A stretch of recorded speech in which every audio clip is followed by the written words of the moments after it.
And they're racing. Ireland stopped France last year, taking a 4th consecutive title.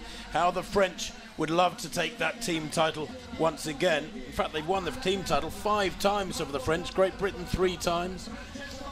Russia a couple of times, and Ireland a couple of times, including last year.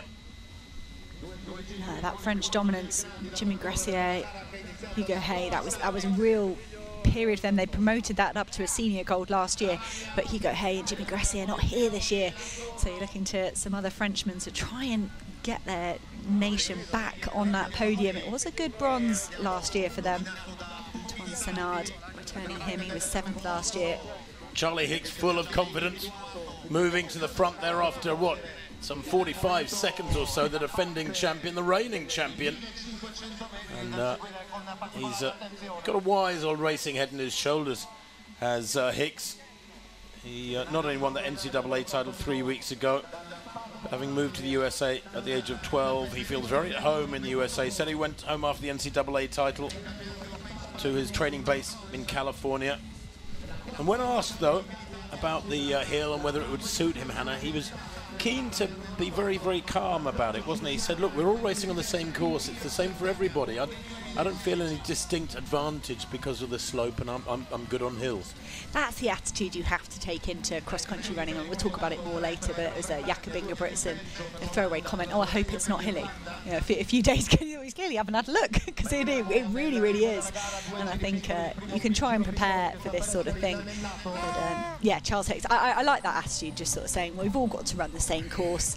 We asked him about the difference between US collegiate cross-country running. It's a bit firmer, it's a bit faster traditionally. And again, he came back to the same answer. He did, we've all got to run the same course, the same distance. It doesn't really matter what's underfoot. Well, they take a right-hand turn there because of this first small lap. McElhinney there just having a little stumble behind Hicks. They've gone very quickly. Hicks deciding to throw the gauntlet down and try to dominate this one. He's a smart racer, is Hicks, and with that speed and strength combination, he will be a tough nut to crack on this day. Doesn't mean to say he's going to get given the gold medal on a velvet cushion. Musa there of Finland is looking quite comfortable in 3rd place in that blue strip. Mustafa Musa, he's only a 14:02 5,000 fella, 3:46 rather, for 1,500 metres, but coached by Adi Reiter, who's a well-known coach, looks after a lot of top athletes. I wonder if he'll be a surprise package here today. Mustafa Musa of Finland, Somalian heritage, and right up there at the moment, although there's a Norwegian vest easing into the top 3. That's Magnus Tvmeyer. It's not been a brilliant... No, take that back. Ingeborg Østgaard did back up her silver medal in the junior women's race. We were looking to Rabi in the junior men's to see what he could do. Magnus Tvmeyer looking comfortable so far. He was 4th last year, and the bronze medalist, Querejant of Luxembourg, isn't here. Did such a brilliant finish, Querejant, on him. Tore through the field to pick up that bronze medal. Tvmeyer got overhauled in the final stages, so I think he'd love to get on the podium. But Magnus Tvmeyer, he was actually 7th at the European Championships in Munich, the senior championships. That was a tremendous performance from the Norwegian. There's Ifram Gide, another under-23 athlete from Ireland in this race, who was actually 6th in that senior race. So I think look to the likes of Tvmeyer and Ifram Gide to come through this field. They've got a lot of strength, and that could come to the fore as we move towards the end of this 8K race. Well, Ireland leading in the team race at the moment. Daguenot of France, Etienne Daguenot is up there now in the top 3 or 4 places. Charlie Hicks settling down beside his familiar competitor Dara McElhinney, who had that silver medal from last year. This will be another short lap, by the way. They'll go into the hill now, but it will be another short circuit before they come back down, and then they have 4 big laps to go after that. It's a big ask of these fellas, but at least they will be well strung out by the time they get up into the Le Mandre Castle and through the museum, the indoor stretch. McElhinney from Hicks, and then up there I think is Daguenot of France as well as the Mera, as you said, Hannah. Magnus Tuvmir of Norway. That was a big move off Daguenot of France. And the sunglasses, I think that's a smart move, to be fair. I think I would probably consider sunglasses on a day like this. It's tremendously bright, but that top French counter at the moment improved his 5k 13.55 all the way to 13.26, and that's catapulted him up those European rankings. So he's got every right to be rubbing shoulders with the men around him.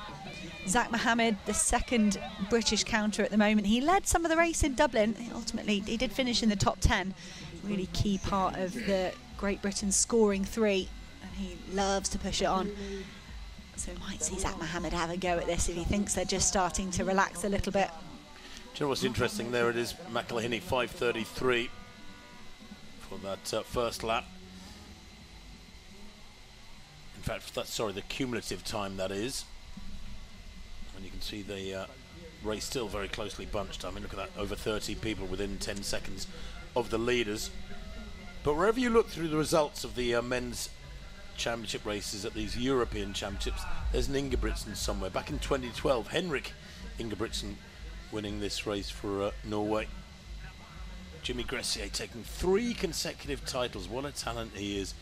In 2017, 2018 and 2019 before, of course, the sabbatical thanks to the pandemic in 2020 when there was no championships, and Charlie Hicks taking gold last year. So now they've completed the second small lap. They're heading out on the first of their 3 big laps. Great Britain leading the team race, 15 points to Ireland's 18.5. Mark, explain to us how it can be half a point. It's where the 2 athletes have registered at exactly the same time as they cross one of the timing points. Yes. Yeah. At the finish, they would be separated, but temporarily they wouldn't do that. I was thinking, yeah, they won't bother wasting time with a photo finish at this stage. So when you look at team standings, Great Britain versus Ireland versus France, it could get a really tricky. Rory Leonard of Great Britain and Northern Ireland, he's wearing a white cap. He's just trying to attach himself back onto that group of top 6 or top 7. Now this is the first of 4 long laps. This is the first drag the whole way up to the indoor section, and this is the first chance these men will have a go to look at that whole big long straight, start to kind of consider how much it's really going to hurt them. Antoine Senard of France, again just behind Rory Leonard there, trying to bridge the gap. If this pack stays together, they could really help each other pull away from the rest of the field, but I don't think that's what they'll want. They'll want to stretch this field out. Charles Hicks just edging ahead of Dara McElhinney. They'll be so conscious of each other. They did this last year in Dublin. This went toe for toe, and they're doing it again so far here, but just 8 minutes on the clock so far. This race probably going to take around about 23, 24 minutes for the full 8 kilometres. Rory Leonard up there for Great Britain in the white cap. His dad, Tony Leonard, a great racer of the 1980s. But Charlie Hicks and McElhinney. And there's that Mohammed in 3rd place, just beginning to ease away. I think that's Mira of Norway in 4th place. In fact, no, it's the Frenchman, excuse me, Daguenot. Daguenot is 13.26, 5,000 boy. He's pretty useful. Into the La Mandra Castle then. This must be so weird for these runners the first time they go through there in spikes. That synthetic grass put down on top of thick synthetic grass, by the way, put down on top of wooden boarding. But they're only in there for about 8 seconds, something like that, before they break out into the sunshine again. And McElhinney goes to the front once more. He and Charlie Hicks trading blows, so to speak, at the front. You know what I'm liking about this, Hannah, and most of the races so far, is that they are fast and furious at the race. They're not tactical. And these fellas are really giving it their all. That's why the gaps have opened up so quickly. Look, 9 minutes on the clock, and the top 20 people are spread out over a massive zone. If I was Dara McElhinney, I'd be looking at Charles Hicks and going, sure, you're NCAA champion, but you've got to be a little bit tired. Dara McElhinney has been training away in Ireland, not the big travel that Charles Hicks would have had to do in the last few weeks. You're not tired from a cross-country race 3 weeks ago? Emotionally and physically, winning NCAA cross-country, that is with Charles Hicks is embedded in that American collegiate system. He's a student at Stanford. He was 6th last year. I think he was 6th in the 10K, bronze. But to finally win an NCAA title, I think there's going to be a bit of a hangover from that. We'll have to agree to disagree on that. 3 weeks ago, he won a big cross-country race. He's, you know, if you're a great distance runner, you can race every weekend without any trouble. In fact, you get into a nice rhythm. He did say he put in a really good, strong block of distance running. He does over 100 miles a week, but that for him, because his summer ended pretty early, that was sort of July, August, September. He put in a really good block of training. He's sharpened up since then. Obviously, getting into the racing season for the collegiate athletes, and he said he is aiming to get into the indoor season as well. He'll have a slight break after this, and it'll take him a while to adjust and get his speed up. But 10:02 for Charlie Hicks there after the first 2 small laps and 1 big lap. The first small lap, by the way, was 2:36. The second small lap, a lot slower, 2:57, some 20 seconds or so slower. So he did go off lightning fast. That's why the gaps opened up so quickly. But now it's beginning to settle down, and we're seeing the pattern of the race established with these 4 getting away. Good running from Mohammed. We haven't really talked about him much at the moment. The Briton there, who's right up with these fellas. And I sort of feel Zakaria Mohammed at 22, Hannah, perhaps we need to give it more of a mention. His coach Idris Hamoud at Southampton University. Zak Mohammed, he was 9th last year. He pushed the race on like this. It was a bigger group, but he still felt he wanted it to be sort of a more honest, even pace. He didn't want it to get tactical. But I've watched Zak Mohammed race for years. His brother Mohammed is in the senior team as well. He picked up a medal in the age groups moving through. But Mohammed took a great 2nd place behind his brother, a course in Britain in Milton Keynes, which is for me very similar to this. Includes a short sharp uphill, a short sharp downhill. So I was kind of intrigued when I saw this course in person, and I thought, well, if the Mohammed brothers were all right on that, I think they could be quite handy on this. And Zach certainly learned his trade in European cross. He's made this team many times, so I'm not surprised to see him trying to mix it up the front with Charles Hitz and Darren McElhinney at all. And I think that's a great move from Mohammed. So this is the 2nd long lap. This is another look at this big long hill. Charlie Hicks attacking now. McElhinney going through a bad patch. That gap is growing. Back to the Irishman left of picture in 4th place. Charlie Hicks, if he has a little glance over his shoulder now, he may take some sucker from that and push on. Yeah, McElhinney really struggling up that little slope. You've got to lean into them and accelerate into them to maintain the momentum. What you don't want to do is come to a stop at the top of the slope and then have to pick it up again. That's really hard. It takes extra amount of energy from your engine to pick up the speed again from what was more or less a standstill. You have to try and maintain momentum up those slopes, just there like Hicks and Mohammed do. Yeah, Hicks and Mohammed are managing that really well. I think the junior women's race was the big eye-opener for me. Maria Ferrero alongside Ines Fitzgerald, sort of totally different techniques. Kind of short pitter-patter versus long strides. Seems to me like that shorter stride, like you say, Tim, leaning into it, maintaining that momentum. It is super important. We cannot overemphasise how sapping these hills are, and to grind to a halt and have to create momentum. Halfway up that slope is, lung-busting. I don't know what's happened to Darren McElhinney, but he has hit the blocks over the last 90 seconds or so. The former soccer player, Gaelic football player as well, who was 2nd last year. Where is he? He's dropped way, way back. He has lost, 100 metres in the last 3 minutes on that leading trio. And in fact, it's another of the French vests going through in 4th place. See, Darren McElhinney was trying to get himself back past Rory Leonard there. I don't know if there was a slip on one of the uphills, but you're right, Tim. That was a significant drop for Darren McElhinney. He lost a few athletes, few favourites up that short, sharp hill. The likes of Rabbi and Axel van Christensen in the first race. They really came unstuck on that hill.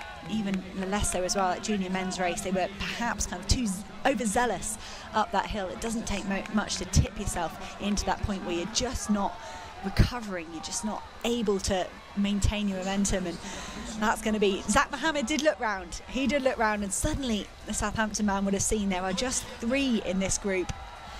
And the 4th place athlete is Valentin Bresque of France, 10th in the junior race back in 2018. He's an 8:36 steeplechaser. He's a tough customer. Ran that this year, 3:43 for 1500, so he's pretty useful on the flat as well, the man from Marseille. He's in 4th place, is Bresk, just 21 years old. His club is the Dessines Messieurs Athlétisme. New name to me, but they will be roaring away at their TV screens, and I suspect a good number of them are here watching them. Zach Mohammed then leads after the first of the 4 big laps. A long way to go though. I think they're entering the penultimate lap. I might be wrong. I might be wrong. But we can look out in front of us. We are actually here on site. I can't see the lap counter, but it's. I reckon they've got around about 9 minutes left to run.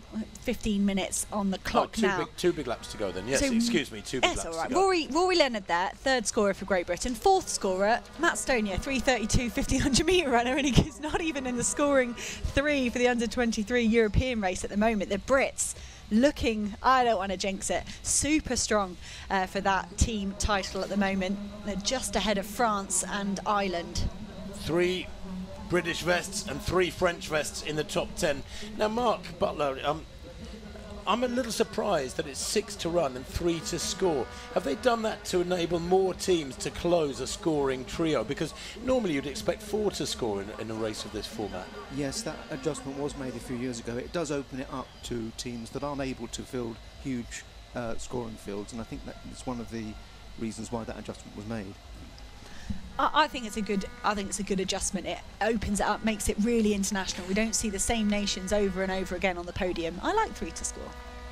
I guess so. I just think the strength in depth is a good thing. You know, I think it's kind of tough when you finish in the top 10 in a race and you can't make a scoring quartet. But invariably, those are the nations we see winning. It's the ones where they're 4th the year, they could have skipped their 3rd scorer and still won.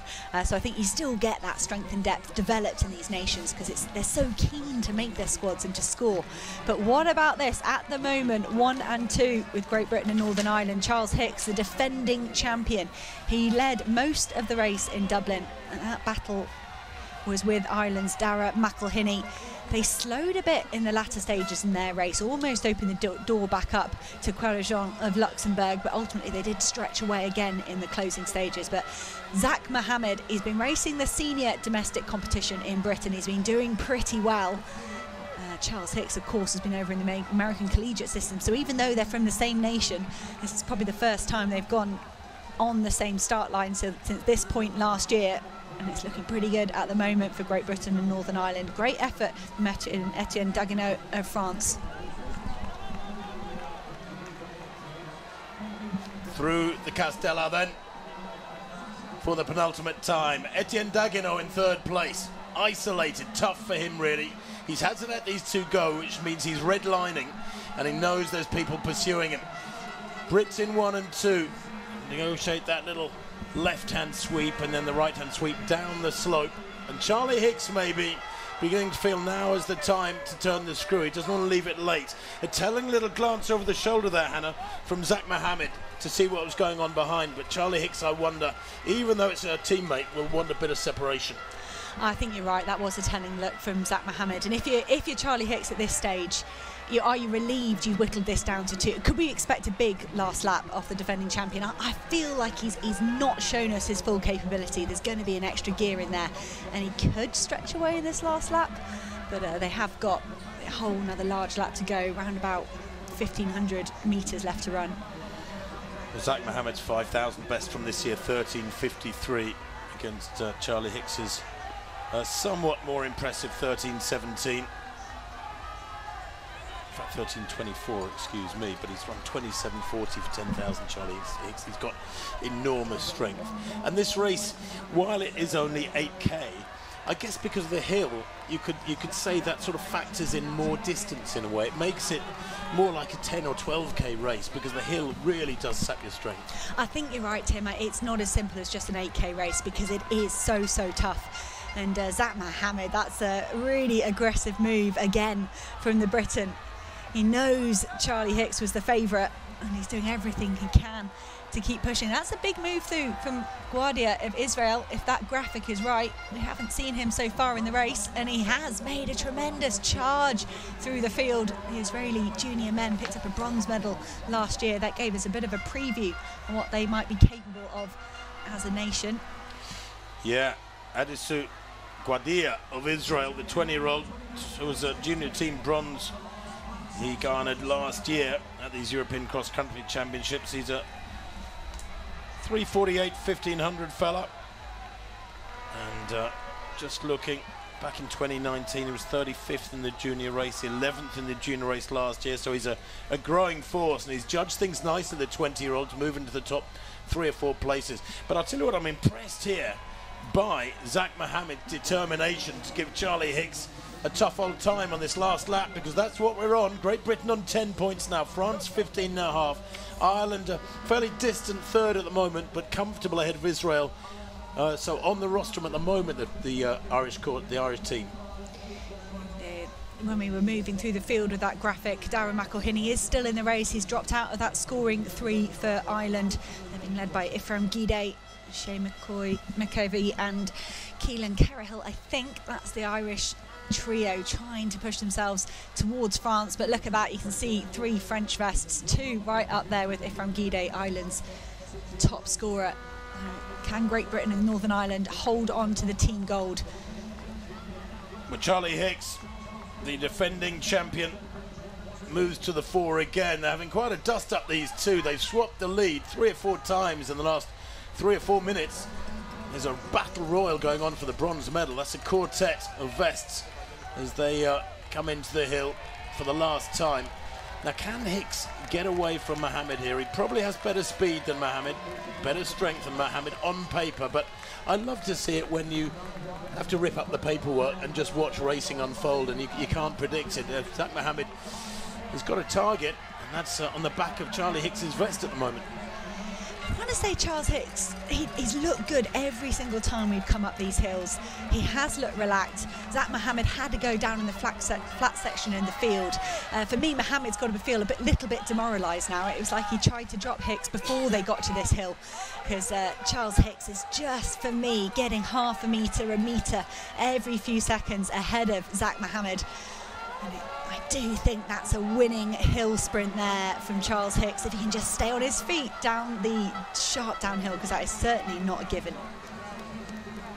Through the Castella della Mandria for Charlie Hicks and Zach Mohammed for the final time, and he's got the daylight now that he's been searching for the last 10 minutes. So is Charlie Hicks. There's a real bounce as he leans into that left-hand turn. He's a beautiful looking runner, moves well. Zach Mohammed has thrown everything at him to try and break him, and has done well to hang on to him and actually been dragged well away from the pursuers. He's surely assured a silver medal now, but Charlie Hicks just skits around that left-hand turn, the most awkward point on the course. In fact, we've seen 1 or 2 fallers there. It's going to be 1-2 for Great Britain, barring disaster. Brilliant running. Is this Bresque in 3rd place? It is Valentin Bresque of France in 3rd place. Dagueneau in 4th for them. They're in 3rd and 4th.